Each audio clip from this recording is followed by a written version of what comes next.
अब आप लोग अपना एक कार्यक्रम बनाएंगे। ये लोग कुछ मनाते चले आए, क्योंकि मैं 21 महीने, मैंने तो कभी कहा नहीं था, 21 महीने मुझे सरकार ने, यानी क्रोध में, मैंने तो कोई अपराध किया नहीं था, मैंने तो कोई आंदोलन, हड़ताल, तोड़फोड़, कोई अमानवीय काम हिंदू मुसलमान सिख ईसाइयों का, ये कोई जात पात का, ब्राह्मण क्षत्रिय वैश्य हरिजन, ये वो छोटे धोबिया और कोई मैंने तो कभी किया नहीं। मेरे हाथों कोई रगड़ा झगड़ा है नहीं, लेकिन भविष्यवाणी जरूर करता था। उससे सरकार मुझसे नाराज, और उसने इस नाराजगी में नेता लीडरों को तो पकड़ा ही, मुझे भी पकड़ लिया और पकड़ के जेल में बंद कर दिया। फिर मेरे ऊपर इतने बखेड़े लगा दिए, इतने झंझट लगाए उन्होंने, सामान लेने के, ये लेने के, जमीन लेने के, जानवर लेने के, इतने बखेड़े या झंझट खड़े कर दिए कि अगर मेरी जगह पर बादशाह भी हो तो खत्म हो जाए। ऐसे झंझट डरने खड़े, छोटे मुकदमे नहीं है, मामूली मुकदमे नहीं लगाए, इतने झंझट मुकदमों के लगा दिए। और मैं एक सामाजिक आदमी, जनहितों का काम करने वाला, मेरे ऊपर, जबकि मैं रात और दिन चिल्लाता हूं मेरा कुछ नहीं है, ये सब जनता जनार्दन का सब कुछ है। जब मैं खुले मैदान में ये कहता हूं तो मेरी भावना ही वही है, तो और लिखा पढ़ी क्या हो सकती। लिखने पढ़ने वाले तो रोज बेईमानी करते, रोज लिखा पढ़ी का दस्तावेज बदल देते और झूठ बोल जाते हैं। तो मेरी जबान दस्तावेजी है, तो मैं जनहितों का काम करता हूं, तो मेरे ऊपर सरकार ने इतने बखेड़े। और कल मैंने ये बात कही है कि ये सब बखेड़े न्यायालयों में अब भी मौजूद हैं, लेकिन सरकार ने लखनऊ से नया फ्रेश गजट निकाल दिया। जो दस्तावेज मैंने जमीनें खरीदी नाम की उनका, और इतना आंखों से देखते हो कि ये बना हुआ फ्रेश गजट निकाल दिया कि जमीन एक्वायर की जाएगी। बताइए, और पूरा मथुरा को गजट कर दीजिए कि सब ये कारखाना मथुरा सबको भगा दिया जाएगा और यहाँ कारखाना बनाया जाएगा, सब मकान तोड़ दिए जाएंगे, मंदिर और मस्जिद सब तोड़ दी जाएगी और यहाँ कारखाना बनेगा। गजट निकाल दीजिए, क्योंकि आपको तो गजट निकालने का पूरा राइट और अधिकार है, तो निकालिए। तो असली चीज ये है, इसको समझने की चीज है, इसको समझिए। तो मुझे जेल में बंद कर दिया, और जेल में बंद करके मुझे इस योग छोड़ दिया था कि ये कभी भी नाम नहीं लेंगे। लेकिन मैं तो ईश्वर विश्वासी आदमी, मेरे पास ऐसे सेठ साहूकार भेजे गए कि तुम हवाई जहाज ले लो, एक ले लो, ये जमीन क्या है, तुमको हजारों एकड़ तुमको जमीन दे दी जाए, एरोड्रम बनवा दिया जाए। मेरे पास बड़े बड़े सेठ आए और उन्होंने कहा कि हम सब कुछ सेवा करने को तैयार हैं, हमें क्या करेंगे। कह लगे जो आप जितना चाहे धन हम खर्च कर देंगे।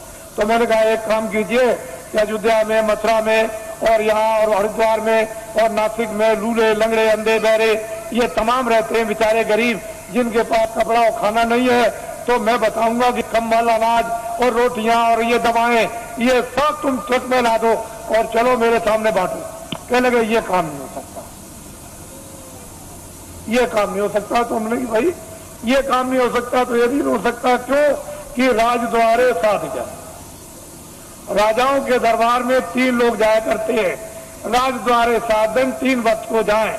साधु जो है 3 चीज को जाते हैं, के मान, के माया, के मीठा की चाह। यह मीठा के लिए, मान के लिए, धन के लिए हो सकता। तो हमने कि भाई ये काम नहीं हो सकता, तो ये भी नहीं हो सकता। क्यों कि राजद्वारे साध जन, राजाओं के दरबार में 3 लोग जाया करते हैं, राजद्वारे साधन 3 वक्त को जाए। साधु जो है 3 चीज को जाते हैं, के मान, के माया, के मीठा की चाह। यह मीठा के लिए, मान के लिए, धन के लिए। तो इनमें से तीनों चीजें हमको कुछ नहीं चाहिए, न मीठा चाहिए, न मान चाहिए और न माया चाहिए। अब बोलिए अब आप क्या चाहिए? कह लगे तब करिए। तो मुझे लालच दी गई। मेरी जगह पर अगर कोई आदमी होता और तो बिल्कुल सराबोर हो जाता, लेकिन मैं तो एक सिद्धांतवादी, छोटा मोटा आदमी, एक सेवक, मैं तो भगवान में विश्वास करने वाला। मैं तो जानता हूं कि जब ये किराए का मकान है, ये किराए का मकान है, तो क्या तुम संतुलन लेकर, मकान लेकर क्या मैं ये जमीन लेकर जाऊंगा? अरे जो काम कर रहा हूं मानवता का और आत्मा का, जो हो जाए हो जाए, उसे मुझे कोई खरीद नहीं। कोई हिंदुस्तान में माई का लाल ये पैदा नहीं हुआ जो अपने धन से बाबा जी को खरीद ले। तुम कभी ये धोखा मत खाना। बाबा जी चाहे तुम्हारे आदेश से आश्रम छोड़ करके चले जाएं जो जनितों का है, लेकिन हिंदुस्तान में मुझे अपने पैसे से कोई खरीद नहीं सकता। इसको आप हमेशा ध्यान में रखिए। बाकी मैं सबकी सेवा करता हूं, सबके लिए कल्पना और प्रार्थना भगवान से सबके भलाई के लिए करता रहता हूं।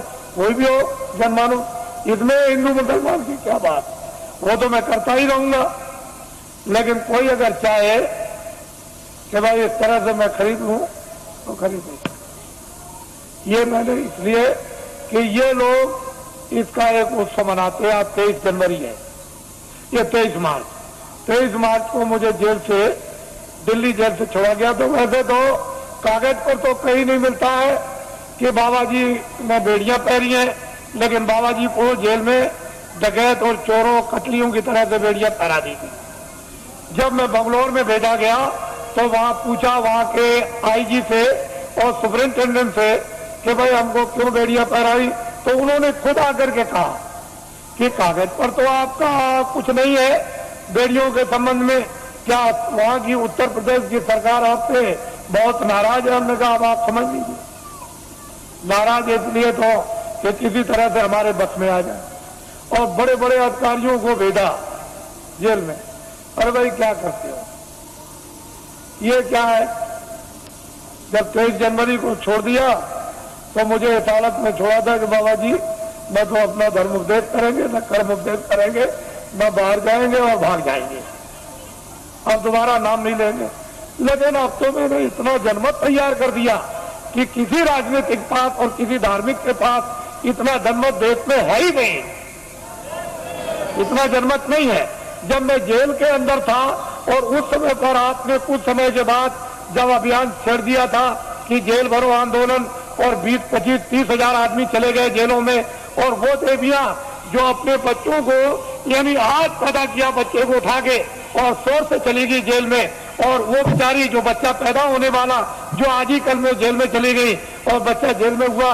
अगर स्त्रियां अपने एक दिन के बच्चे को उठा के जेल में जा सकती है और वो देवियां जो कल बच्चा जेल में पैदा होगा वो जेल में जा सकती है, तो अब तो बहुत दूर गाड़ी हो गई। अब तो इनको अगर आदेश मिल जाए तो क्या कर देंगे, आपको तो अभी कुछ पता नहीं, मालूम नहीं। तो अब बहुत दूर चला गया मामला, अब कुछ और बात हो गई। अब वो बात नहीं है, अब तो सारा ही माहौल यानी परिवर्तित होने वाला है, अभी आपको क्या पता है। इसलिए ये लोग मनाते हैं तो मैं तो रहूंगा नहीं, मैं तो उधर कमरे में चला जाऊंगा और ये लोग कुछ अपना मना के अभी समाप्त कर देंगे। क्योंकि अब ये यहाँ आए हुए हैं और इसी होली के अवसर पर ये जगह जगह मना रहे, लेकिन ये पड़ गया और आप लोग यहाँ तो मुझसे कोई भूल चूक हुई हो तो आप लोग हमेशा क्षमा करते रहेंगे। और इसके बाद आज से जाने की आप तैयारी करें, जल्दी निकले और पहुंचे अपने घरों में, और दूसरे पार्टी दूत द्वारा आदेश की प्रतीक्षा करें, और वो फौरन अभी आदेश आपको मिलने वाला है। आप लोग बहुत से ऐसे रह गए कि महाराज मैं अपनी कुछ बात कह नहीं सका, इतनी दूर से आया था, तो मैं उधर अंदर में पहुंचूंगा तो जो भी आपकी बात होगी वो सुनूंगा, और जो प्रसाद होगा जो जरूरत पर आपके काम आता है वो भी आपका स्पर्श कर दूंगा।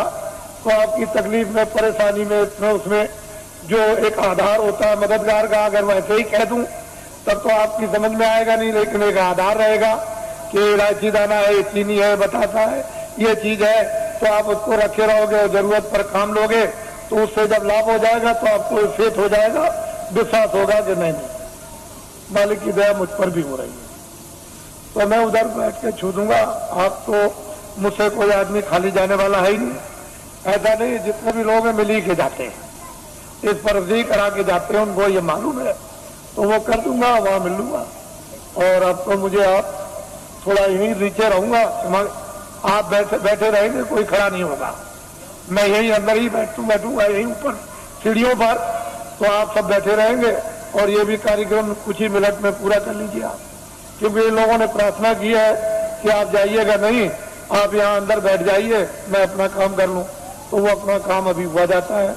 बाकी आप लोग, ये नामदान हुआ है, अमूलक चीज है, इसको याद करा देना और आज ही से ये शुरू कर दो। एक घड़ी आधी में पुनः तुलसी संगत हाथ की हरे कोट अपराध। ये वस्तु ऐसी है आदि की, इसमें जरा भी ढील करनी नहीं करनी, न क्षणों की ढील करनी, ना 1 मिनट की, इसको करना है। जय गुरुदेव, जय गुरुदेव, जय गुरुदेव।